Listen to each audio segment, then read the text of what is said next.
Nouvelle semaine de reveal de Formule 1 et on commence aujourd'hui avec Aston Martin qui nous a présenté ce matin sa toute nouvelle monoplace, la MR24. Alors vous ne le savez peut-être pas, mais il reste encore 4 voitures à découvrir. Il reste encore la Ferrari, la Mercedes, la McLaren et la Red Bull. Si jamais ça vous intéresse, on va regarder ces 4 reveals ensemble sur Twitch cette semaine. Donc allez vous abonner à ma chaîne Twitch, activez bien la cloche pour ne pas rater les lives. On se retrouvera du coup demain à 11h30 pour la Ferrari, on se retrouvera mercredi pour la Mercedes et la McLaren et donc jeudi pour la Red Bull, mais ça, on n'a pas encore l'heure. Et sinon, pour ceux qui n'ont pas le temps de venir sur YouTube, n'hésitez pas à vous abonner à cette chaîne et à activer la cloche. On va essayer de vous sortir du coup une vidéo par jour, une voiture par jour, afin de vous présenter du coup techniquement les top teams, les plus grosses voitures, les plus intéressantes au final. Mais aujourd'hui, on va se concentrer sur l'Aston Martin, qui nous a été présenté du coup ce matin lors d'un petit reveal, on va pas dire timide, mais voilà, petite vidéo présentée sur YouTube en avant-première. Pas de grosse présentation, les pilotes n'étaient pas là, c'était pas diffusé en direct ou quoi que ce soit. On a donc pu découvrir la nouvelle monoplace et on va en parler de ces nouvelles pièces car oui, Aston Martin du coup nous a présenté sa voiture et non pas seulement sa livrée. Bon, si on parle seulement de la livrée, honnêtement, voilà, c'est 2023 2.0, pas de changement d'un point de vue livrée. On s'attendait pas non plus, en tout cas de mon côté, je ne m'attendais pas à des changements, je savais que ça allait être plus ou moins la même. À part le logo Koenigsegg forcément qui a disparu vu que Koenigsegg n'est plus un sponsor titre d'Aston Martin pour la saison 2024, il a donc été déplacé et réduit en termes de taille. Mais à part ça, c'est les mêmes couleurs. Le vert a peut-être très légèrement changé. On est quand même sur une Aston Martin assez classique et qui ressemble énormément à celle de l'année dernière. Mais au final, c'est ce qui correspond le mieux à ce qu'Aston Martin a décidé de nous présenter ce matin. Aston Martin considère la MR24 comme une grosse évolution de la saison 2023 avec quelques modifications, mais c'est pas un changement radical de concept aéro ou mécanique. On est vraiment sur la continuité de la voiture qui a été développée l'année dernière. D'après ce que les équipes d'ingénieurs nous ont dit, apparemment, l'équipe est assez satisfaite du travail qui a été fait durant l'hiver. Il faut quand même rappeler que l'hiver est court, mine de rien, il y a eu seulement 2 mois pour préparer cette voiture et que la voiture a un très bon potentiel. Si on se souvient l'année dernière, Aston Martin avait commencé avec une très bonne base, enchaînant les podiums, performant très bien sur les 6-7 premières courses. Sauf qu'au moment où il a fallu développer cette Aston Martin, c'est là où ça s'est compliqué. Aston s'est un petit peu perdu dans le développement, a perdu en performance, a dû revenir sur d'anciennes pièces, quitte à revenir sur la voiture de Bahreïn en fin de saison. Donc là, Aston Martin voulait vraiment s'assurer d'avoir une bonne base dès le début, pouvoir contrôler son développement et pouvoir ensuite, au fur et à mesure de la saison, aller chercher du développement. Ça ressemble un petit peu au message d'Alpine, ça ressemble un petit peu à la mentalité, je pense, de pas mal d'équipes du midfield, mine de rien. C'est de s'assurer d'avoir une bonne base en 2024 que tu peux développer courant 2024 et surtout en 2025. Je pense pas que des équipes s'amusent à repartir sur un nouveau concept l'année prochaine, sachant que la réglementation rechange en 2026. Donc vraiment, le potentiel des Formule 1 cette année est très important. Alors au moment où je vous parle, au moment où je vous tourne cette vidéo, normalement la voiture est en piste à Silverstone. Elle effectue donc son shakedown. Un shakedown, c'est le premier roulage, tout simplement. C'est les premiers kilomètres que va faire la voiture. Donc normalement, ils doivent tester cette AMR24, c'est pas des essais de performance. Ne venez pas me demander en combien tournait Fernando Alonso, quel type de pneus ils ont mis. C'est juste vraiment pour tester la voiture, vérifier qu'elle fonctionne, qu'il n'y a pas de problème fondamental sur le châssis ou sur le power unit. Mais du coup, on va en profiter justement pour se pencher sur cette voiture. Qu'est-ce qui a changé avant qu'on parle un peu des déclarations de Fernando Alonso? On fait pas mal de bruit. On va d'abord se pencher donc sur ces nouvelles pièces et on va commencer par l'avant de la voiture. L'aileron avant et le museau ont été modifiés et retravaillés. Si vous regardez bien, le nez de la voiture est désormais accroché à la partie haute de l'aileron avant et non plus à la partie principale. Parmi tous les reveals qu'on a pu avoir depuis le début de la saison, Aston Martin est l'une des rares équipes à être partie sur ce profil. La question que vous allez me poser du coup, c'est pourquoi avoir modifié le concept du museau et de l'aileron avant? Pourquoi avoir sorti un nouveau front wing? Tout simplement pour pouvoir déplacer le flux d'air vers l'extérieur de la voiture. L'objectif, c'est d'éviter que l'air vienne toucher le pneu et ensuite donc se salir et perturber ensuite tout le flux aéro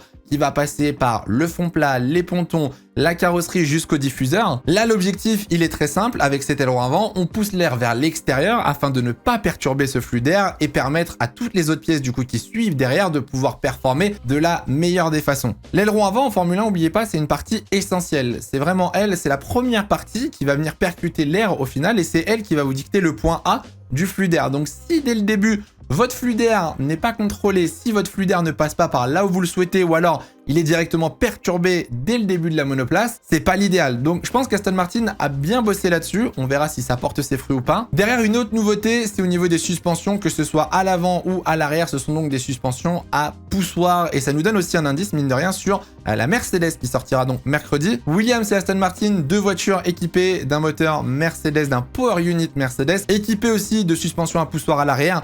J'ose imaginer que Mercedes va nous présenter donc sa W15 avec des suspensions à poussoir à l'arrière. On verra au niveau du train avant si ça a été changé ou pas. Mais en tout cas, le design des suspensions a été forcément retravaillé, modifié, a été optimisé, encore une fois, toujours pour ce fameux flux d'air afin de pouvoir permettre à l'air de passer en étant le moins dérangé possible. Mais après, si on remonte sur le reste de la voiture, vous allez voir qu'elle est pas si différente. On n'a pas pris un virage radical, comme je vous disais, d'un point de vue concept. On retrouve des pièces assez similaires, quand même un petit peu retravaillées. Si on prend l'exemple, par exemple, des entrées d'air sur les côtés, les entrées d'air ont été rehaussées, aplaties, et surtout ressemble beaucoup à celle de Red Bull l'année dernière. En anglais, ils utilisent le terme letterbox, donc ce serait boîte postale entre guillemets pour désigner l'entrée d'air. C'est vrai que ça ressemble un petit peu à une boîte postale à la pose, voilà. Mais du coup, on retrouve ce concept Red Bullesque entre guillemets qu'on retrouve aussi sur d'autres monoplaces. Donc pas mal d'équipes se sont quand même inspirées de la voiture de l'année dernière de chez Red Bull. Au niveau de tout ce qui est la carrosserie et les pontons, bien évidemment, ça a été retravaillé, ça a été recreusé, la forme a été légèrement modifiée, mais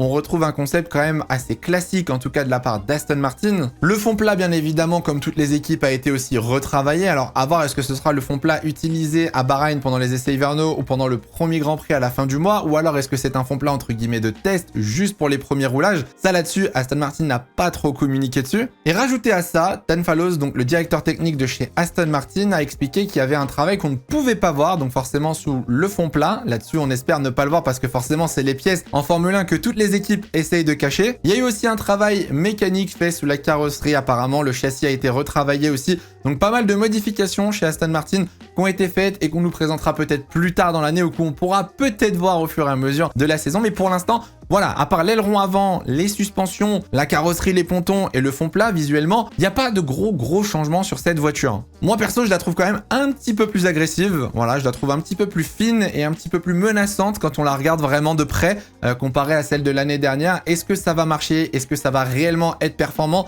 Là-dessus, moi honnêtement, je vous fais les vidéos, mais je suis pas ingénieur. J'essaye de regarder, j'essaye d'analyser un petit peu le changement de pièces, mais je peux pas vous dire si ça va marcher ou non. En tout cas, l'équipe d'Aston Martin est confiante. Voilà, donc ça c'est une plutôt bonne chose, d'avoir confiance en son projet, d'être confiant sur ses améliorations. Alors Dan Fallows a été quand même prudent dans ses déclarations. Il a quand même dit que voilà, c'était certes un bon pas en avant, certes la voiture avait du potentiel, mais qu'il fallait aussi rester calme et voir ce que ça allait donner. Ça a parlé d'aller battre Red Bull chez Aston Martin. Moi, je mets quand même des guillemets. Je sais pas ce que vous en pensez. Dites-moi dans les commentaires. Est-ce que vous pensez qu'Alonso ou Stroll peut aller chercher une victoire pour Aston Martin cette saison en 2024? Moi, j'ai quand même du mal, sachant que t'as Ferrari, Mercedes, Red Bull et McLaren devant. C'est quand même difficile. Mais du coup, si c'est pas des victoires, qu'est-ce qu'Aston Martin va pouvoir espérer jouer avec cette AMR 24? Parce que oui, la saison dernière avait très bien commencé. Podium sur podium, Alonso les a enchaînés. Je crois que c'était 6 podiums en 8 courses, c'est quelque chose comme ça. La fin de saison avait été beaucoup plus compliquée. Et c'est là où le point d'interrogation arrive. Du coup, est-ce qu'Aston Martin va être capable de repartir sur une aussi bonne base qu'en 2023? Ou alors on va repartir là où on s'était arrêté, c'est-à-dire à la limite du top 5. Alors c'est peut-être méchant ce que je vais dire, mais moi je pense qu'Aston Martin a eu un coup de chance. Début 2023 avait justement mis le doigt sur le concept qui marchait quand d'autres équipes étaient un petit peu perdues dans le développement. Et je pense que là, sur ce début de saison 2024, ça va être un petit peu plus compliqué. Même si Aston Martin a énormément investi, que ce soit en termes d'infrastructure, en termes d'ingénieurs, que ce soit chez Red Bull ou dans d'autres équipes, j'ai du mal honnêtement à voir Aston Martin cette année en tout cas être encore au niveau de Mercedes et Ferrari. Je pense qu'ils seront légèrement derrière. Malgré le talent de Fernando Alonso et celui de Lance Stroll, on peut forcément espérer des podiums. On peut espérer une surperformance des pilotes malgré la voiture, mais à la régulière, je m'attends pas à quelque chose d'exceptionnel. Et du coup, en parlant de Fernando Alonso, Alonso, lui, a fait du bruit ce matin avec ses petites déclarations. Si vous avez suivi un petit peu, Alonso a répondu à quelques questions. Alors avant de parler de lui, il a parlé de Lewis Hamilton. Voilà, on sait pas pourquoi. On lui a demandé ce qu'il pensait du transfert de Lewis Hamilton chez Ferrari. Petite balle perdue, elle est pas du tout perdue, hein. Elle est totalement visée entre les deux yeux pour Lewis Hamilton. C'est marrant parce qu'il y a 12 mois, ce n'était pas du tout son rêve d'enfant, mais apparemment sur ces 2 derniers mois, ce rêve a donc changé. Oh, comme c'est bizarre. Bon alors déjà, le tacle est gratuit, très clairement. clairement. Mais bon, Hamilton, Alonso, on sait que ça se tacle toutes les saisons. On sait que tout le temps, ça se tire des balles, ça se met des pics sur Twitter, etc.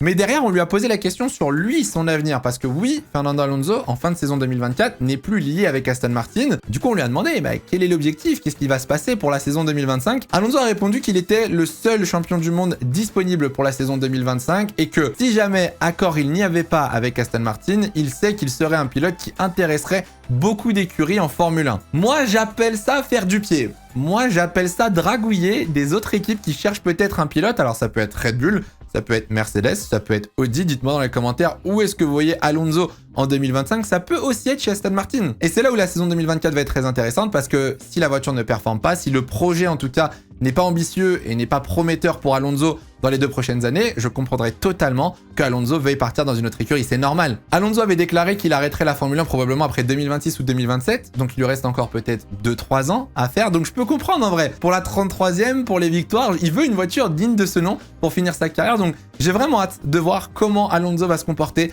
en interne chez Aston Martin cette année. On se souvient d'Alonso avec Alpine, on se souvient d'Alonso chez Ferrari sur les dernières saisons en général quand ça se passe un petit peu mal.